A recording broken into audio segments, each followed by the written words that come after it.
Welcome home to USA Global TV and Radio, a place where dreams take flight, with authentic storytelling, diverse perspectives and meaningful conversations, where global stories unite and bridges are built beyond all borders. Discover world-class education, entertainment, hope and inspiration. Together, we're building bridges worldwide. Subscribe to our channel, USA Global TV. Download our app, USA Global TV.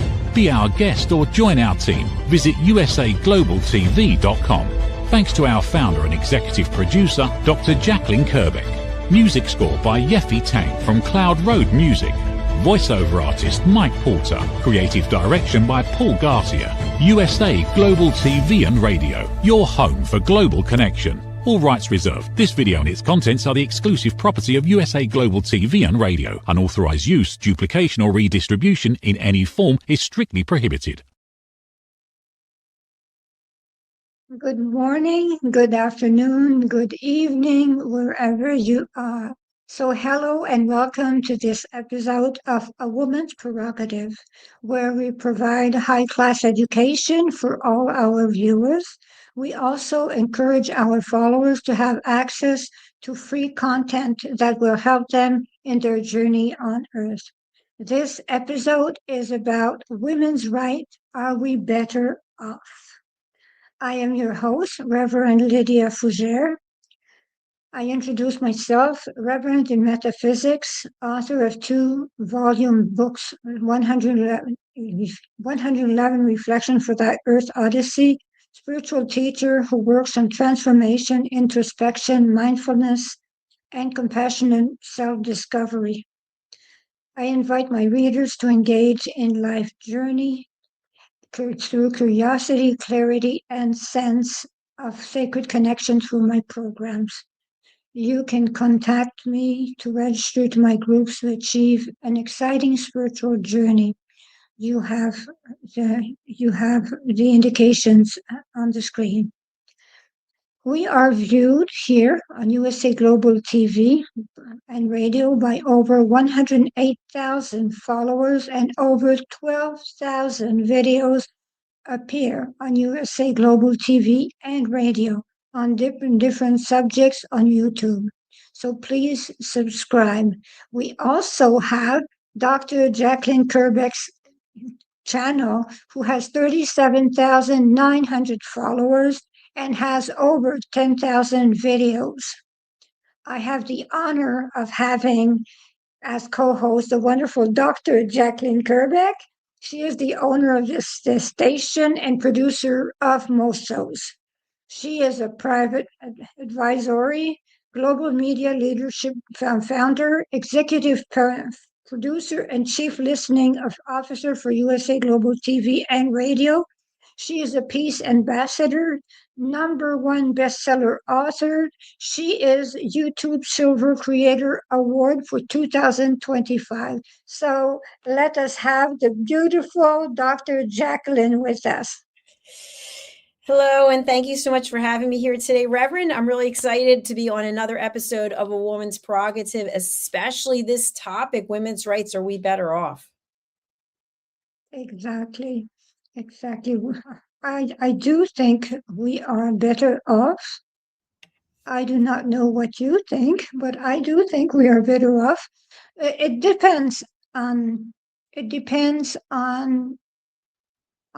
certain concepts, but I do think that women are better off when it comes to Japan or other countries, but education, we're better off when it comes to education.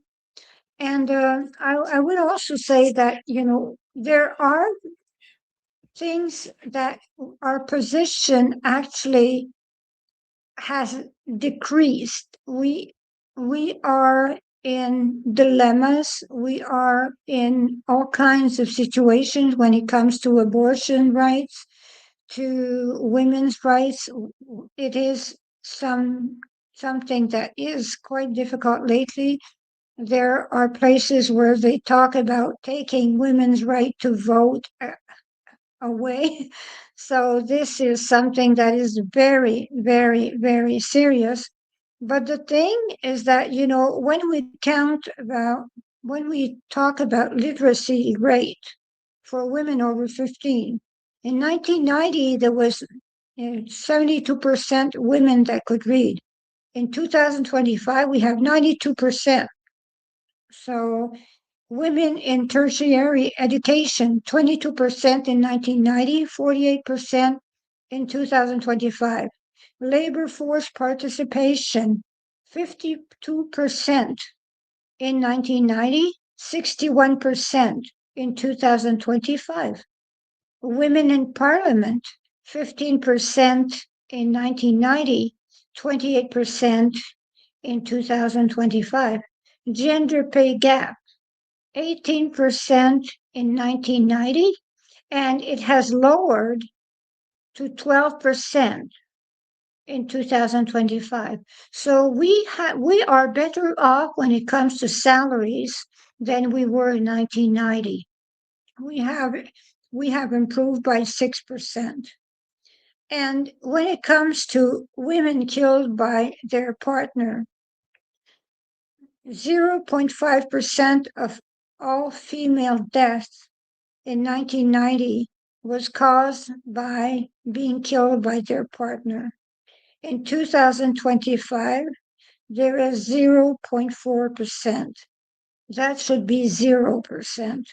There is only a decrease of 0.1% in change. So what do you think about that, dear Dr. Jacalyn? Well, I appreciate the statistics. And I think what we should mention to our viewers is regardless of what the numbers are, they represent people, they represent human lives. And so even though it might be 0 point whatever, there are humans that are involved that have lost their lives. So the one thing that I think is also interesting, I've got a number of statistics to share as well, is I remember back when it comes to the pay gap, when I was in corporate many years ago, I retired in 2020, but as a woman in a minority role, we didn't have as many minorities that we were competing against for work, if you think about it. And so now there are protected classes and also classes of people who are considered to be minorities. And when companies are looking for diversification, the women, it's just my opinion, women collectively are competing against other groups of people who are considered to be minorities. So I think that also makes it more difficult when it comes to getting a position in corporate, for example.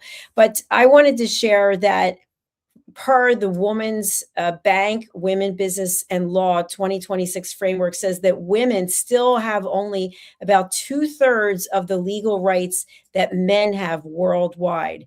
And even though it looks like in some cases that laws are equal on paper, that the enforcement of the laws is weak. And again, according to World Bank, and fewer than half the policies and institutions needed for women to exercise those rights are actually in place.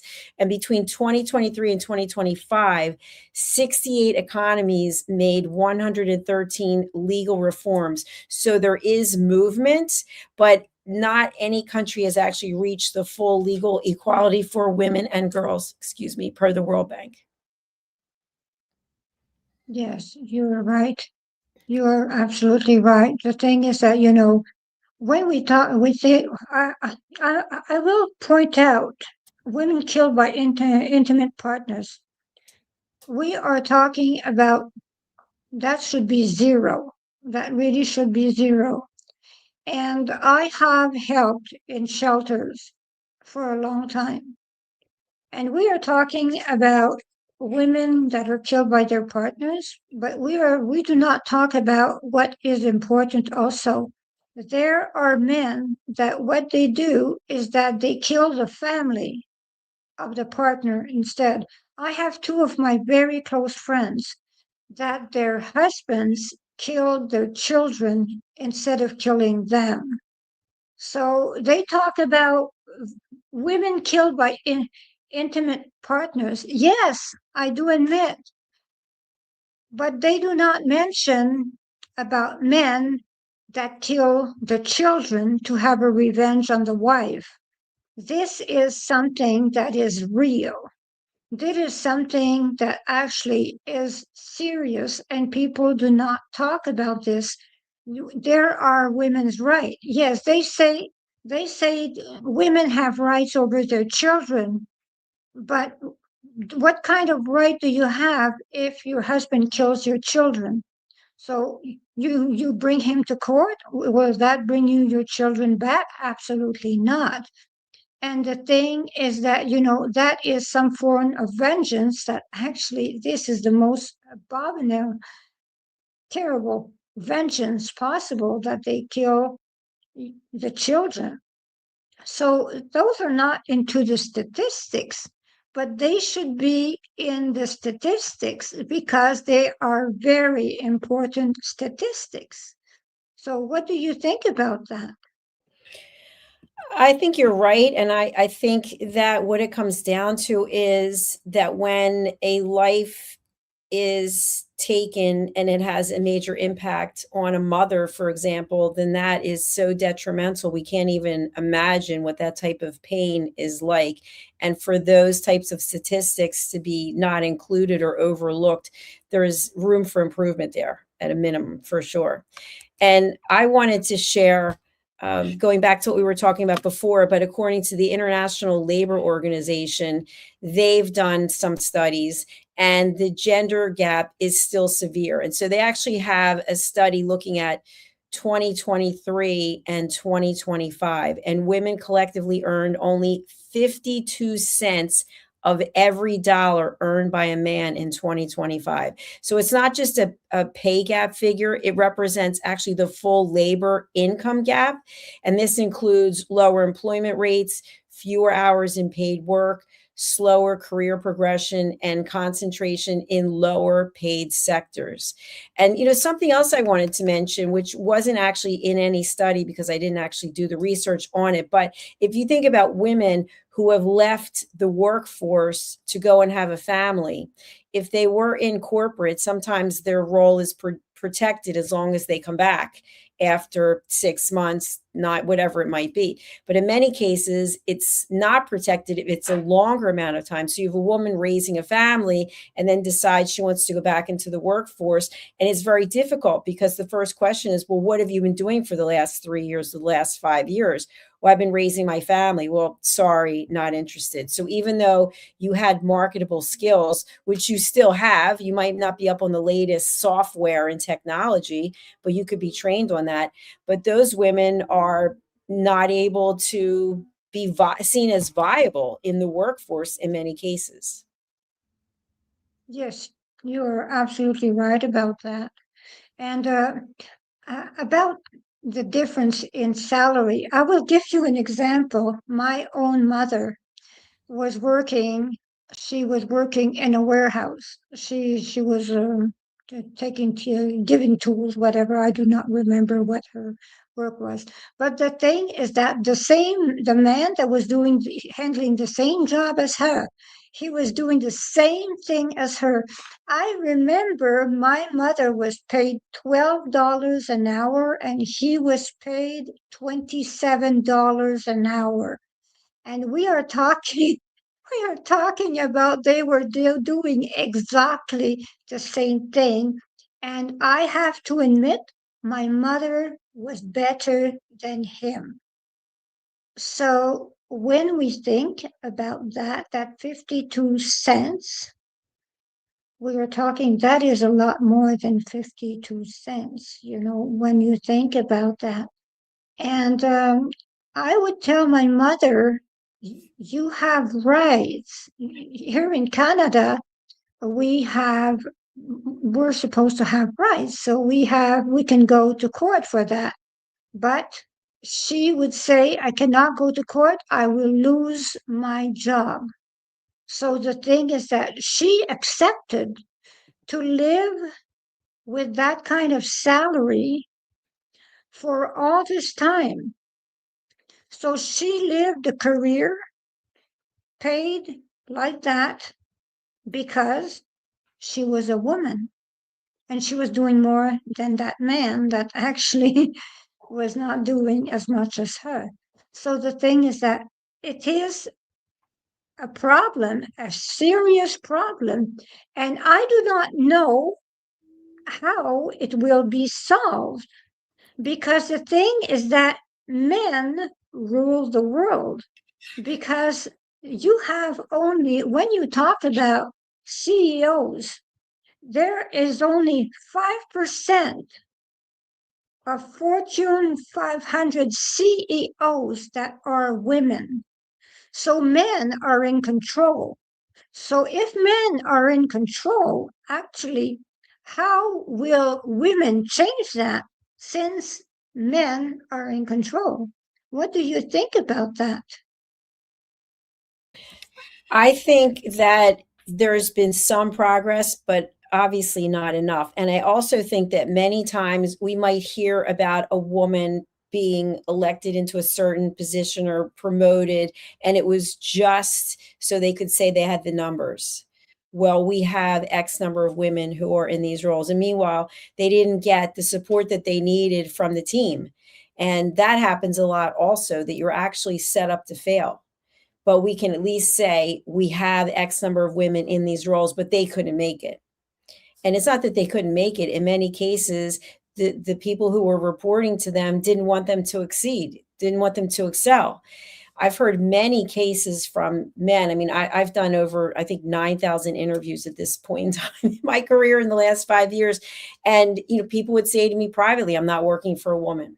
I don't like the fact I'm being interviewed by a woman.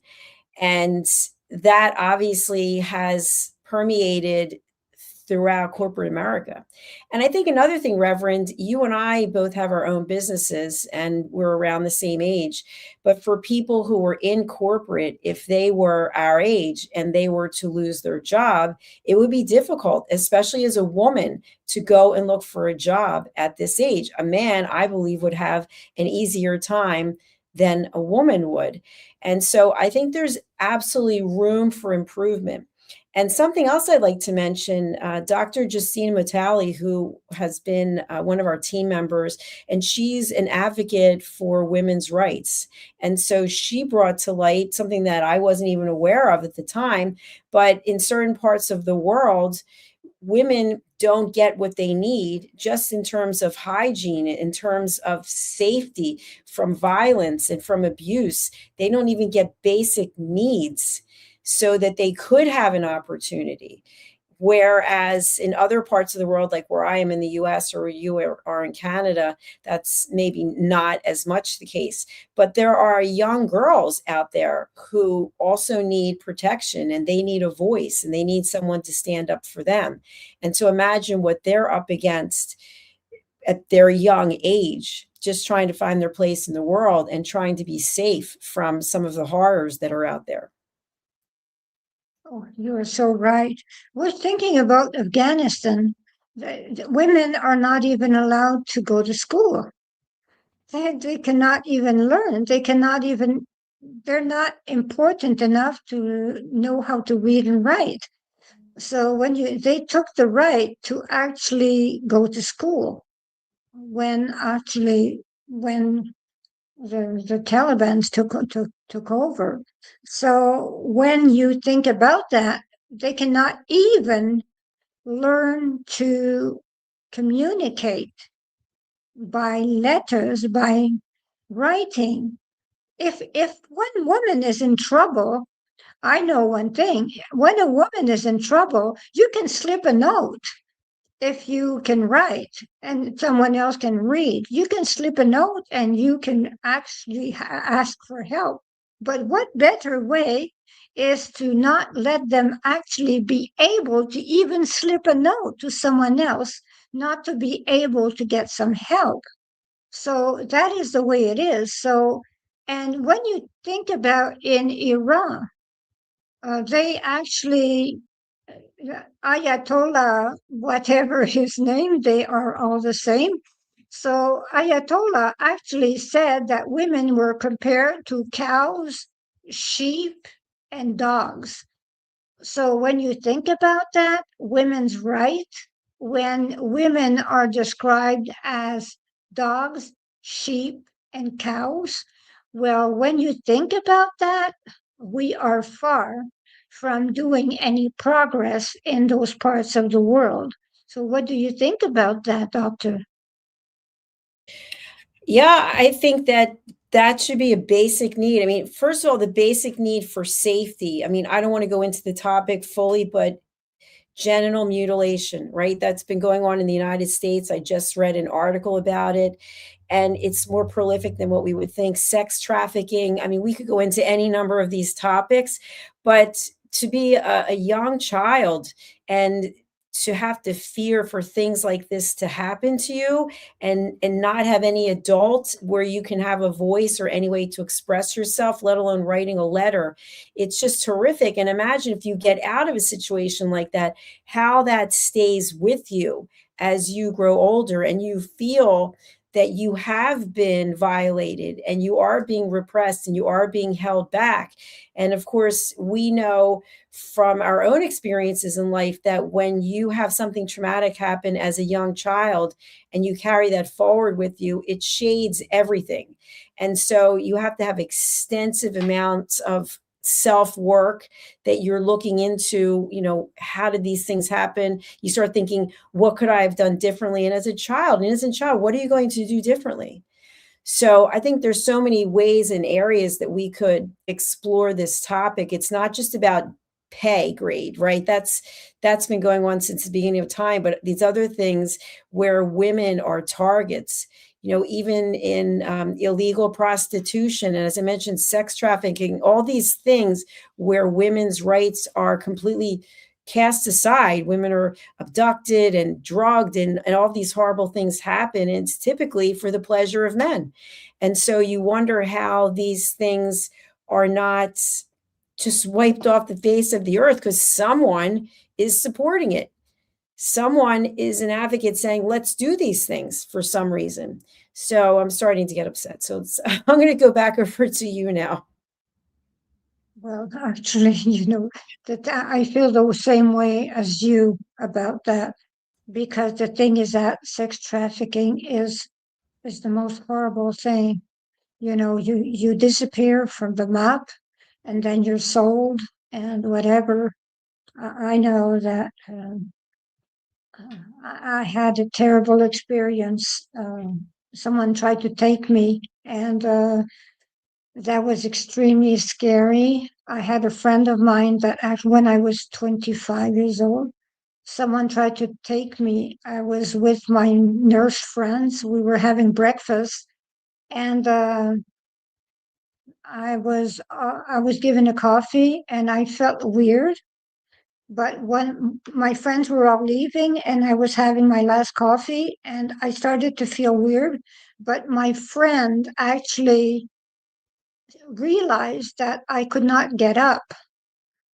So instead of leaving, and I said, "Okay, girls, I'll see you soon," but I did not say I could not get up. Instead of saying I cannot get up, I said, "It's okay, girls. I'll see you soon." But the thing is that it never crossed my mind actually that I had been drugged. But my friend realized there was something wrong. So she actually pulled me out of the chair, brought me in her car, and brought me home.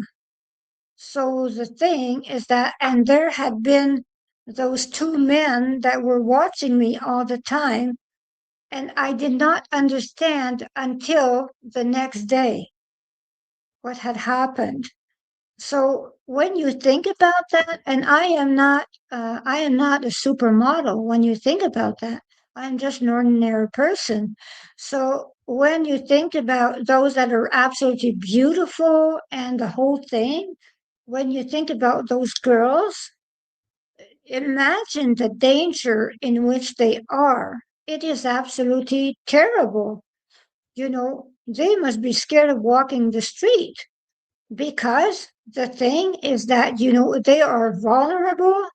They want to be models, and the ones that actually say, they want to be models and they must lots. It, People tell me, and where were their parents? This really gets to me. Where were their parents? Well, their parents thought they were under supervision of someone that was nice in an agency. So that is where were the parents? The parents were convinced that they were leaving their child in a protected place.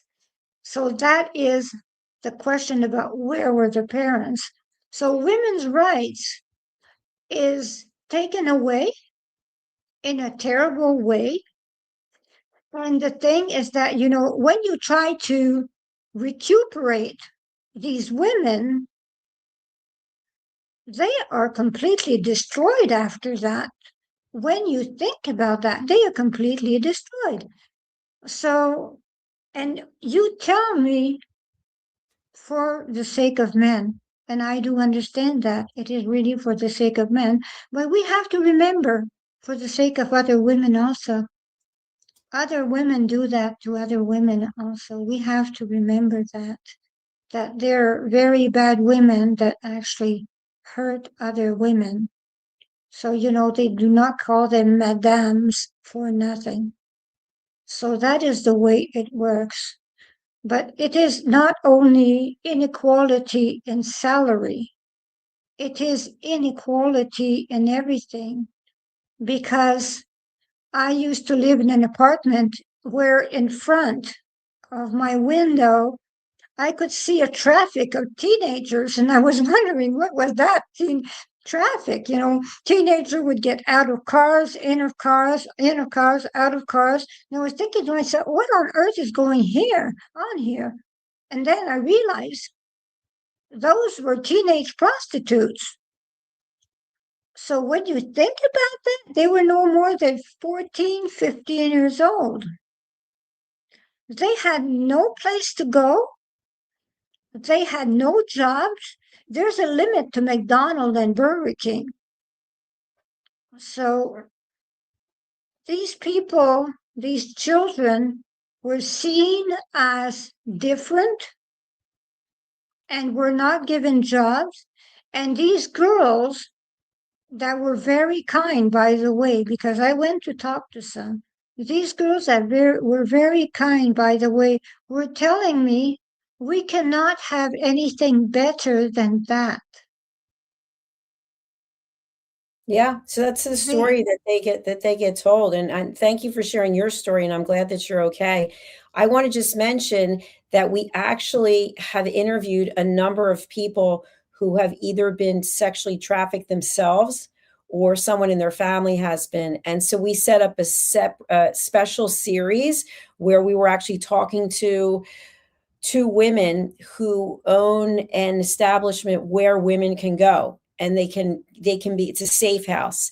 And we did the first episode of the show, and we didn't show anyone's faces other than our own. Everyone had a black mark in front of them, and there were two women in another country. They were threatened by the mob that they were going to kill them, that they knew where they were, and if they did any more shows. And so that was kind of like an eye opener to me.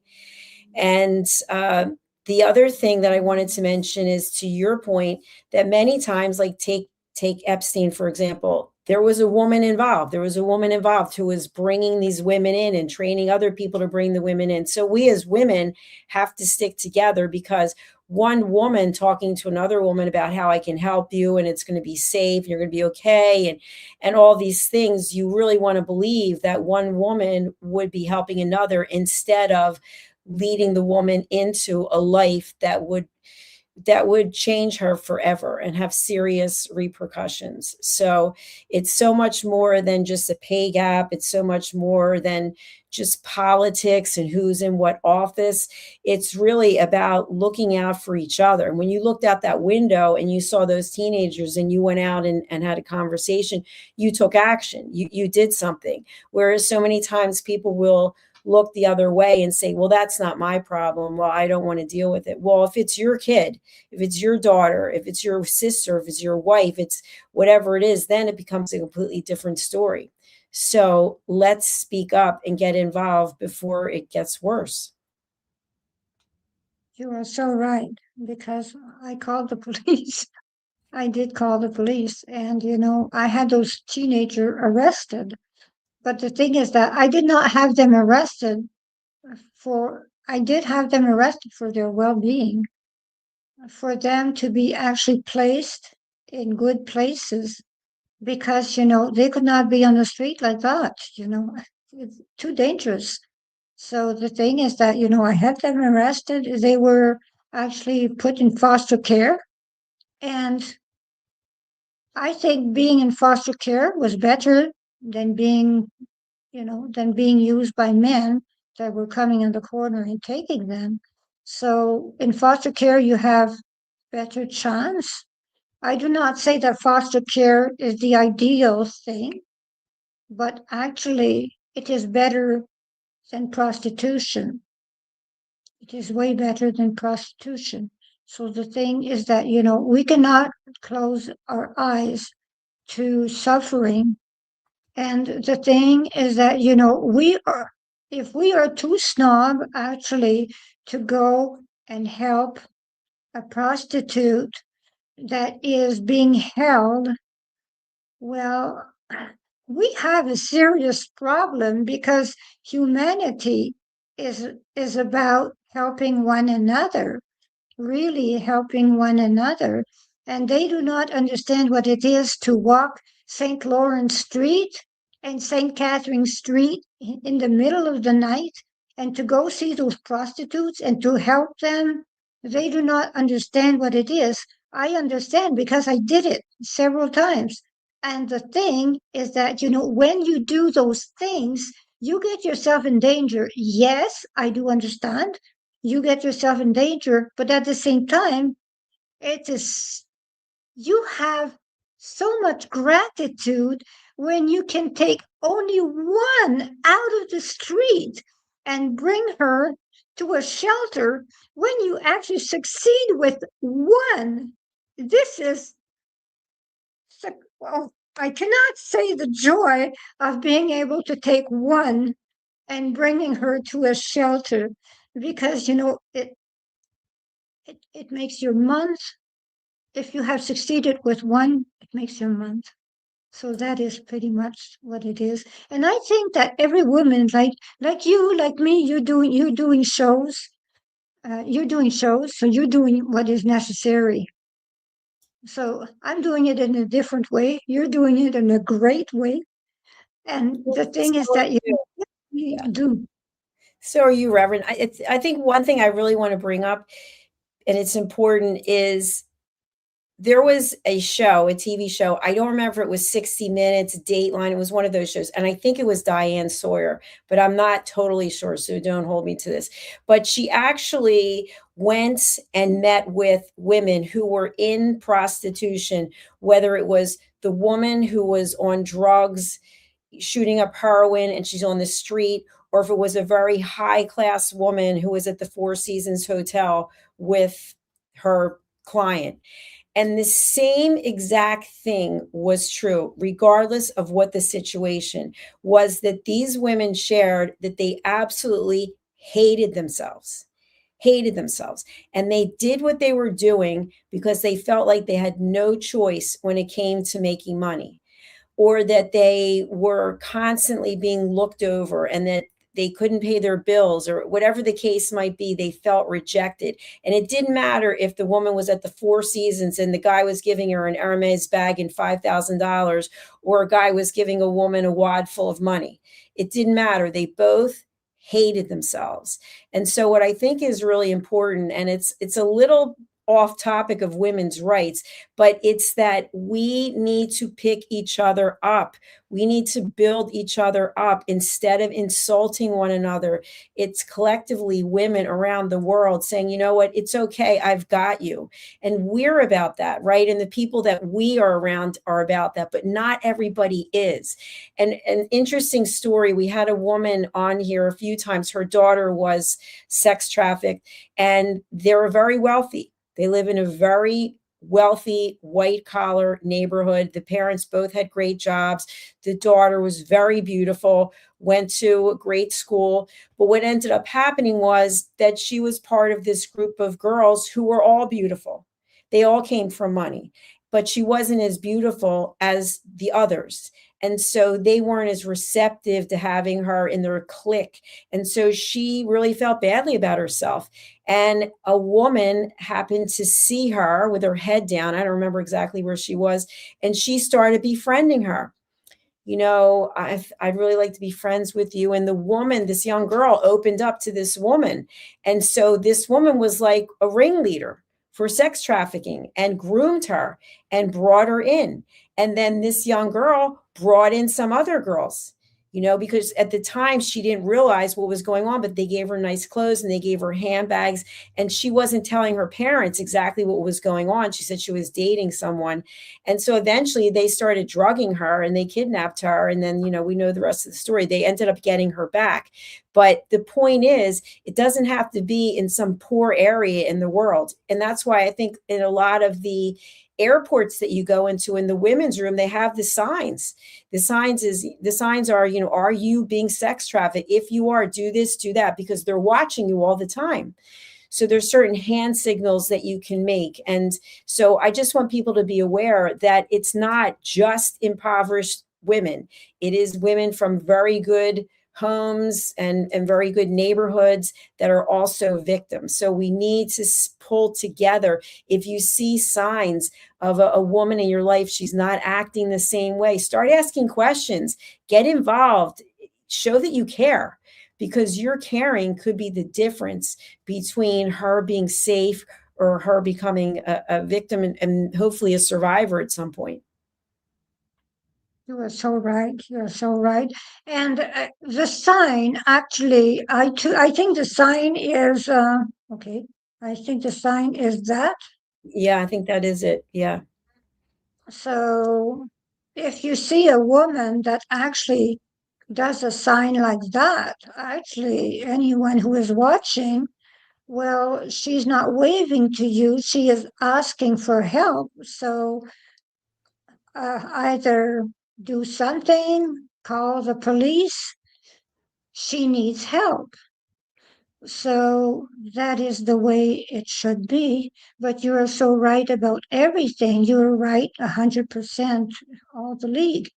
So the thing is that you have done everything right, and we should be together as women. We should watch what is going on, and we should never close an eye. And when a woman changes, that is when things actually start to go wrong. But I think another great example, I know we're coming to the end of our show, but the movie Taken with Liam Neeson, if anyone's ever seen that movie, I've watched the movie a few times. It just goes to show you, and you may say, oh, well, it's just Hollywood, it's just a movie. But it actually is a portrayal of what goes on in life. And so we can't be everywhere with our children, right? I don't have children, but you do. You can't be everywhere watching them every minute. But what you can do is you can show an interest. You can see, is their behavior different? Are things just not feeling right with your, in your intuition, you're saying, hey, that seems like it's off. Ask questions, get involved. And when it comes to our topic today about women's rights, we as women, again, have to stand up for what we believe in. And in many cases, people are afraid to do that because they're afraid of what's going to happen. But guess what? If you don't do it, you know what's going to happen. The writing's on the wall. History repeats itself. I mean, the numbers they're coming closer, but there's still a huge disparity. And the last thing I want to say is there have been a number of Hollywood stars who have come forward and said that they were offered certain opportunities if they slept with the producer or the director. And if they didn't do it, they didn't get ahead. Or even I just saw Sharon Stone was talking about was it Fatal Attraction? I don't remember which one. The one that she's known for with Michael Douglas. And she got paid much less than he did. She said it was like astounding. And I'm just paraphrasing what I heard in in the interview. But these things continue to go on, and who's going to make it right? We are as women. So use your voice. And my final comment is, a lot of people are expressing themselves through hatred and negativity on social media, just about any number of topics. Stop wasting your time and do something. There are a lot of things you can do to help other people. But by putting hatred on social media, you're just showing that you're filled with hatred. Take that energy and do something positive with it. That's all I have to say. Thank you, Reverend. Well, thank you very much, Dr. Kerbeck. That was a great show, so thank you very much, and your input is absolutely amazing, as usual. So it is time for us to say goodbye, and as women, we should actually be good to one another and help one another, and yesterday was International Women's Day, so happy International Women's Day to every woman on earth. Namaste. Thank you, viewers and listeners of USA Global TV and Radio, for joining us today. We're honoured to have your time and attention as part of our global community. At USA Global TV and Radio, we believe in the power of authentic conversations, meaningful connections, and creating a world of possibilities together. Want to be part of something bigger? Join our team of elevated listeners at usaglobaltv.com, a space where your voice matters and your ability to listen transforms relationships. Stay connected with us across all our platforms for thought-provoking discussions, expert insights, and empowering stories. Subscribe to our channels at youtube.com/c/USAGlobalTV. Follow us on social media and explore the endless opportunities we're creating for growth, learning, and inspiration. Together, we're not just broadcasting, we're building bridges and changing lives one conversation at a time. For inquiries, contact us at info@usaglobaltv.com. Produced by Executive Producer and Director Dr. Jacalyn Kerbeck. Voiceover by Mike Porter. Creative direction by Paul Garcia. All rights reserved. Visit usaglobaltv.com to view our full terms and conditions.